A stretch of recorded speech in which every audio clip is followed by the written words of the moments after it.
نحمدہ و نصلی علی رسولہ الکریم، بسم اللہ الرحمن الرحیم۔ میرے بھائیوں، آج ہم آپ کو ایک خاموش مجاہد کا قصہ سنائیں گے جس کی وجہ سے رشیا وار لڑی گئی اور جیتی بھی گئی۔ بہت بڑی طاقت ایک چھوٹے سے ملک کے ساتھ نمبر آزما تھی۔ ایک ایسے مجاہد کی داستان جس نے کمزور قوم کو ہتھیار دیے، تجربہ دیا اور اس کے بعد اپنی سے بہت بڑے ملک کے ساتھ لڑا دیا، اور لڑنے کے بعد وہ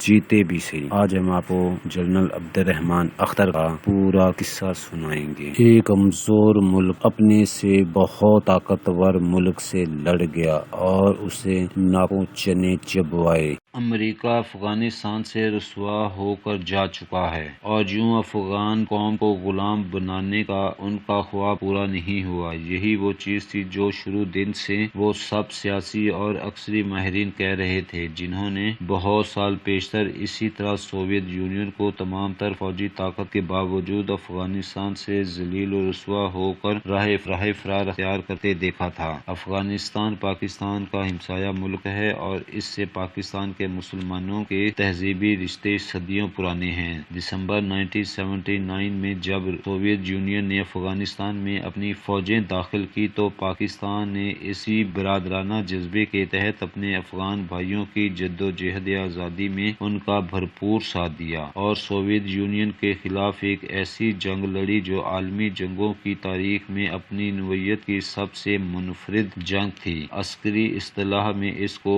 پراکسی وار کہتے ہیں۔ یہ کوئی راز نہیں کہ یہ جنگ حقیقتاً پاکستان کی خفیہ ایجنسی ISI نے لڑی تھی، جس کی کمان اس وقت کے ISI چیف جنرل اختر عبد الرحمن کر رہے تھے، جو خود بھی آبائی طور پر پشتون افغان تھے اور افغان قوم کے مزاج اور اس کی مزاحمت کی تاریخ سے بخوبی آگاہ تھے۔ سوویت یونین کے خلاف یہ جنگ آزادی جنرل اختر عبد الرحمن کی افغان ڈاکٹرائن کے تحت لڑی اور جیتی گئی، اور ڈاکٹرائن یہ تھی کہ افغان قوم صدیوں سے آزاد طبع قوم ہے، اس کو غلام بنا کر رکھا ہی نہیں جا سکتا، لہٰذا اس جنگ افغانستان کا نتیجہ جلد یا بدیر افغان قوم کے حق میں ہی برآمد ہونا ہے۔ پاکستان کو اس میں صرف اپنے حصے کا کردار ادا کرنا ہے، اور وہ یہ کہ افغان مجاہدین کی عسکری اور اصلی امداد کرتے وقت کے قبائل کے درمیان کوئی امتیازی سلوک روا نہ رکھے، کیونکہ خرابی تب پیدا ہوتی ہے جب افغان قوم کے معاملہ کرتے وقت ہماری حکومتیں پسند و ناپسند یا دوسرے لفظوں میں فیورٹزم کا شکار ہو جاتی ہیں،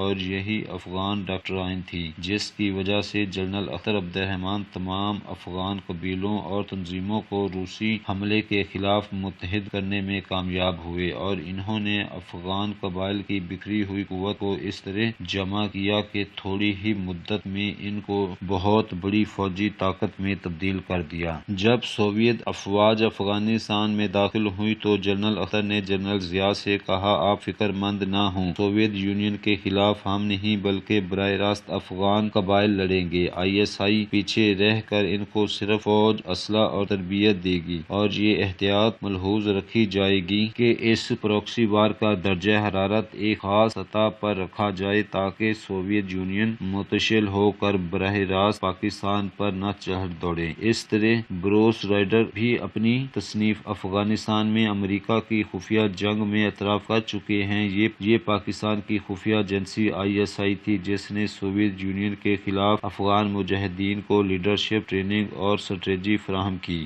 اور یہ افغان عوام اور پاکستان ہی تھے جنہوں نے اس خطرناک اور عظیم جنگ کے تمام تر خطرہ مول لیا اور قربانیاں دیں۔ مطلب یہ کہ جس طرح امریکہ افغانستان پر چڑھ دوڑنے سے پہلے یہ تسلیم کرنے پر تیار نہیں تھا کہ اپنی تمام تر طاقت کے باوجود وہ افغانستان کو زیادہ عرصے تک غلام بنا کر نہیں رکھ سکتا، اس طرح اس وقت تک سوویت یونین نے اپنی فوجیں افغانستان میں داخل کی تھی وہ بھی تسلیم نہیں کر رہا تھا کہ افغان قوم سوویت یونین کے خلاف جنگ لڑ سکتی ہے اور اس کو شکست دے سکتی ہے۔ اس لیے ابتدائی طور پر امریکہ اور اس کے اتحادی یورپ نے پاکستان کو اس افغان جنگ کی مد میں مالی و فوجی امداد مہیا کرنے میں قطعاً کوئی دلچسپی نہ لی۔ سعودی عرب محض بھائی چارے کے تحت امداد دے رہا تھا، بلکہ اس وقت تک شاید جنرل ضیاء الحق خود پوری طرح یکسو نہ تھے۔ بے یقینی کے اس گھٹا کھپ اندھیرے میں یہ تنہا جنرل اختر عبد الرحمن تھے جو پورے یقین اور اعتماد کے ساتھ مسلسل کہہ رہے تھے کہ افغان قوم سوویت یونین کے خلاف یہ جنگ لڑ سکتی ہے۔ وجہ یہ تھی کہ جنرل اختر عبد الرحمن کے رگوں پے میں دوڑنے والی روح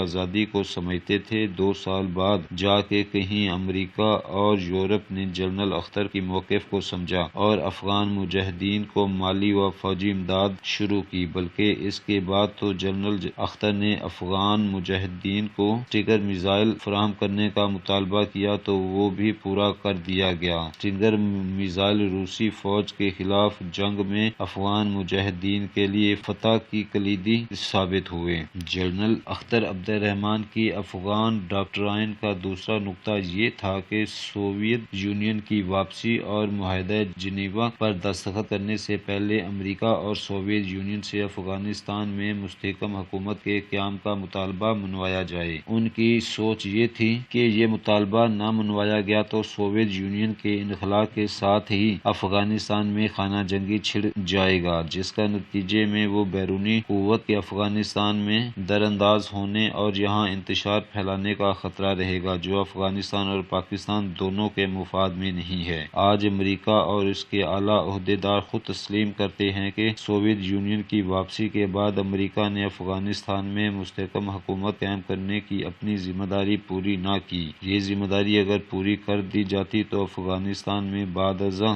جو انتشار پیدا ہوا وہ نہیں ہونا تھا۔ بدقسمتی سے محمد خان جنیجو حکومت پر اس وقت امریکہ کی خوشنودی حاصل کرنے کا جنون سوار تھا۔ جنیجو کا خیال تھا کہ اس طرح امریکہ کی خوشنودی حاصل کر کے ان کی حکومت مزید مستحکم ہو جائے گی اور ان کو جنرل ضیاء سے کوئی خطرہ نہیں رہے گا۔ چنانچہ انہوں نے بڑی ہوشیاری سے اپوزیشن کو ساتھ ملا کر جنیوا معاہدہ پر دستخط کر دیے، جو امریکہ کا فوری اور سب سے بڑا مطالبہ تھا۔ جنرل اختر کی جانب سے جنیوا معاہدہ مخالفت کے باعث ہی ان کو اوجری کیمپ کے ثانیہ میں ملوث کرنے کی سازش ہوئی، حالانکہ اس وقت وہ ISI کے سربراہ نہیں تھے اور اوجری کیمپ کی سیکیورٹی سے ان کا براہ راست کوئی واسطہ نہ تھا۔ حقیقتاً جنیوا معاہدہ ایوان صدر کے ساتھ اس محاذ آرائی کے نتیجے میں ہی 29 مئی 1988 کو جنیجو صاحب اپنی حکومت سے محروم ہوئے۔